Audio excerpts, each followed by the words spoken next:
the idea that when anger comes towards you, it doesn't need to be met with anger. I was struck by his wife's speech that she did the other day in his office about who he was as a father, Mm. and just how I don't even remember the words, but I just remember, wow, of course, a woman's going to speak honest, like speak positively about her husband, but there was just something so authentic in the purity of his being in relationship to his family that I found coherent with my experience of just watching him with people in the audience in those Mm. in those speeches.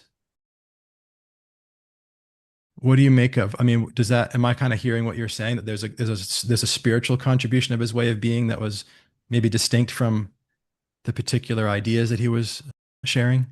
Oh, fundamentally, which there always is, what Mm, is surface is the rhetoric. hmm What is the expostulation of beliefs.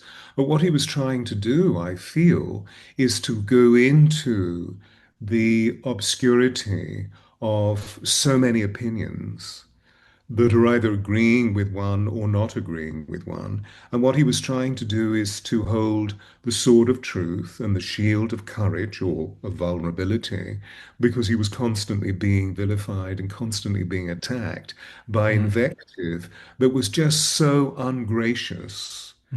Bearing in mind that he actually was opening a free forum of debate to mm, try and find a way, to repeat what I was saying earlier, to try and find a way of producing clarity so that one could detach, feel stillness, and observe what really is going on here. So mm, I feel that he was fulfilling as a chosen one, whether you agree with him or not.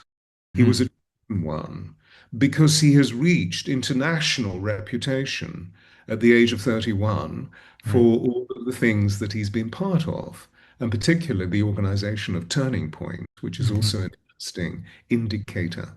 And the fact that he's actually been taken out in the way that, for example, we've seen other prominent individuals in our history being taken out, when I say taken out, of being assassinated, means that there is a very profound lesson for us to learn about the embodiment of grace, because he always showed us grace. And the Yeah. vilification, the invective that's been shot at him, I would say is arising mostly out of ungraciousness.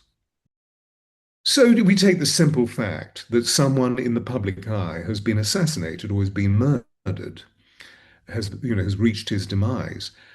So we all need to take a moment to feel the compassion that is within all of us inherently.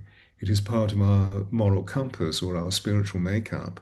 It's our soul speaking in relation to this very beautiful wife of his and these Hmm. two small children who have Yeah. lost their father. And that we can just feel a moment of compassion and a moment of empathy. It seems to me that what we're doing is sending ripples of hope, great waves of empathic feeling around the world to help heal the world from its interminable conflict, which are Mm, all about these archetypal measures that are popping up